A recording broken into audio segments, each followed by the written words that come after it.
Welcome to the program. Today we're going to talk about the market. We're going to wrap on reporting season. We'll discuss Labor's new tax policy, and we'll talk about investing for income and international exposure at our new event coming up on March 16 and 17 in Sydney and Melbourne. I'm Marty Switzer. I'm Peter Switzer. I'm Paul Rickard. And we're mad about money.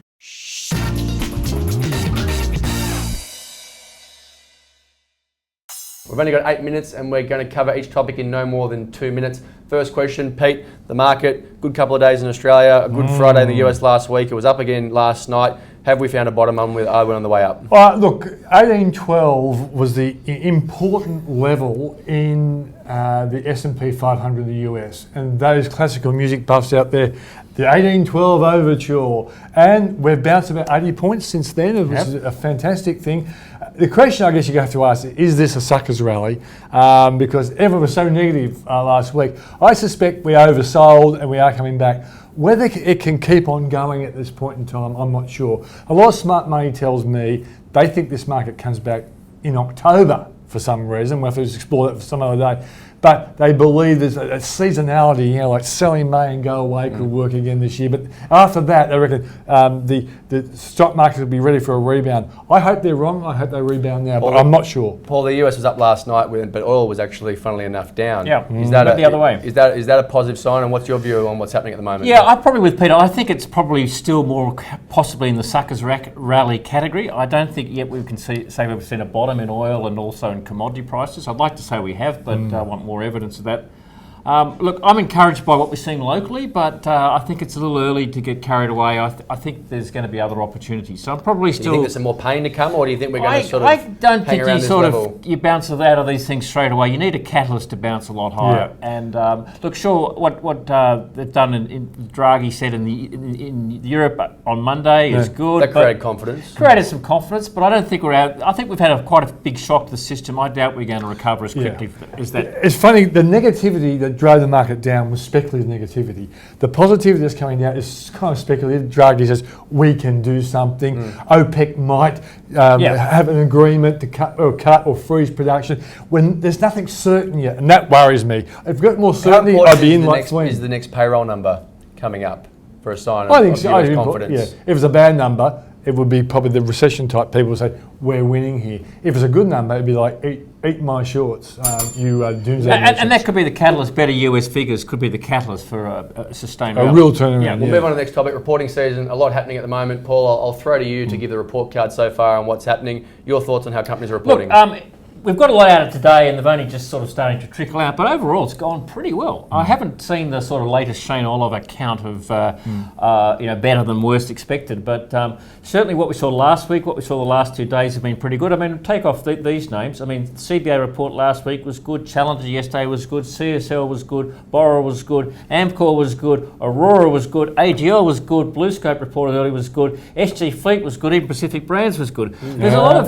that's a lot of goods. There's a lot of goods, it's nearly Adam goods. And it is nearly Adam goods. And there aren't too many bads, you know. Ansell may be one of the exceptions. Star Casino ripped off by successful gamblers. Actually, the house doesn't always win. The house, but Star Entertainment overall was pretty good. So that's another one I could add to the list. So look, maybe they're going to. The goods tend to come out early in the season. We know that, and maybe there's a bit more to come out. But overall, you've got to say that because 37% have been revealed at this point in time. So overall, you've got to say it's pretty good. I mean, look, Rio last week was pretty much as expected. They got rid of their progressive dividend policy. That was really important. BHP must follow suit next Tuesday. Next Tuesday. Yep.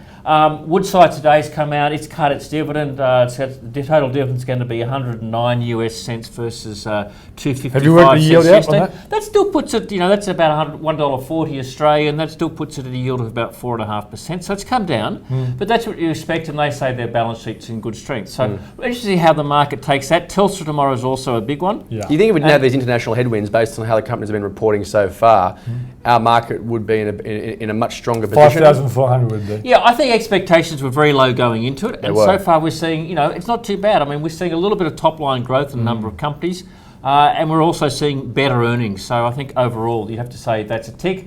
But early days, and maybe we've seen the good and the big ones we should be watching out for, Pete, before we go to the next topic. Oh, well, I think Telstra's going to be an important. That's on Thursday. BHP, another one, and I think if those biggies can actually surprise on the high side, a lot of people will say we were too negative going in. And I think the lower dollar, the lower petrol prices, all these sort of things are starting to help. And consumer confidence is up too. So that's helping retail. So while we're staying on listed stocks, before we go to the next break, CBA have also released a new hybrid issue, CBA Pearls. CBA Pearls 8, I think it is, paying done a between few. 5.2 and 5.35%. Look, a couple of things, a lot of negative That's press the return, out today. 5.2, plus the bank bill. Plus the bank bill, yeah. A lot of press out today saying that, look, you can get cheaper in the secondary market, and that's true. There are 4 or 5 other issues out there which are trading more like at a spread of 5.8%. It's not as straightforward as that. You've got to look at the call dates. You've got to look at whether they actually will call. You've got to look at the conversion factor, and can you actually buy them in the quantity. So, look, I think CBA is a little tight, but I don't think it's as bad as the market's making. If you want to know more about that, you could read in the Switzer Super Yeah, Report. we'll cover the hybrid. It has been a hugely bashed up market. I mean, so anyone who's invested in the hybrids is wearing pain at the moment. So not a lot of confidence. The other thing, look, brokers involved in this, financial planners, mostly getting a 1% commission to sell it to you. Hoo-ha. Talk to your broker. Selling fee, I think they call it. Selling fee. The chances are most of the brokers will share that with you these days. So even the financial planners. So just be wary of that. Yeah, might reduce your entry price. Call it Anyway, flogging we'll move fee. on. That's my tip. We'll move on to the topic. Let's do this one quickly because it can be quite boring. Labor's new tax policy. Yeah, I'm bored, Marty. Yeah, pretty boring topic already. Pete, Well, over to you. I In a nutshell, give us what are the key things people should know? Well, I was bored when I thought, well, look, the bottom line is this. What are they proposing? Old houses will not be negative gearable, if such a word exists, after mid-2017. Under the Labor proposal. But new houses will be, new apartments will be. Okay, right, I get that. But what's kind of staggered me was, I learnt last night on my TV show, Tom Elliott from 3AW and Beulah Capital actually said to us, he interviewed Dr. Andrew Lee, he's the Shadow Assistant Treasurer. He says, this applies to shares as well. Now, that's going to shock a few people. The implications won't be probably as serious as property, but a lot of people won't like the fact that negative gearing into shares is going to be probably less rewarding. Yeah, the other thing, you're right, Peter. I've checked the policy this morning. It actually is, old shares are okay. Yeah, old shares. New shares aren't. Now, look, That's going to affect margin loans. Well, it is going to affect margin loans. I mean, how the hell they're going to administer what an old share and what a new share is almost impossible to tell. They wouldn't know either. They wouldn't know that. Look, it's typical Labor in that sense. Secondly, it's only the negative gearing part. Now, with shares at the moment, because of where dividends are, look, there aren't too many over losses to claim, so it's probably won't have a huge impact. But I think the bigger issue I want to move to is the capital gains tax change. This is a much more important change than the negative gearing debate. Talk me through that, Paul. Well, currently the discount, if you have an asset that you purchase, if you sell it within 12 months, you pay tax on the full gain at your marginal rate. That's right. If you hold it for more than 12 months, right, you get a discount. That is, you pay tax at half your marginal rate. So effectively, if you're on a 49% tax rate, the highest rate you'll pay, effective tax rate you'll pay, is 24.75%. Right. Under Labor's proposal, that 50% will fall to 25%, lifting your marginal tax rate on the gain to, if you're paying tax at the highest rate, to around 37.5%. That's a much bigger change. Now, people forget why this was introduced before this change was made. That's capital gain tax on all assets. Yeah, on all assets, everything, right? People will forget. Well, you make capital why is a discount there? Well, before the system was introduced, we used to look at gain on the pay tax on the real gain. So we deducted the inflation. We used to adjust for inflation. That was so complicated, right? Costello threw it out, and rightly so, and said, look, let's forget about talking about the real gain, and let's just talk about a nominal gain, and we'll give you the discount. But if you're buying it to invest, why should you pay tax on a nominal gain? Why shouldn't you pay a tax on a real gain? If you hold an asset for 20 years, surely inflation's got to come into the picture. So I think this is a much bigger change. It affects all investment assets. It's really something people should get Time out. And you've got some advice about super, because of course they're not changing the We will move on. Yeah. We will move on. Some good advice. We'll come back and cover this in more detail. Thankfully, it's only a proposal by Labor, so it's likely that most of it won't get in. So we'll move on to the next topic before we close. Well, it won't happen, Marty, because the chances are once one party comes up with it, the Libs will probably pick up some element of it. So it's something we need to be aware of. But the bell's going again. Thank you very much to our producer. So in terms of the next point before we go, we're going to talk about investing for income in Australia, and we're going to talk about how you get international exposure. And this sort of segues in with this event we're holding on March 16 and in Melbourne and March 17 in Sydney, with people such as these two experts sitting next to me.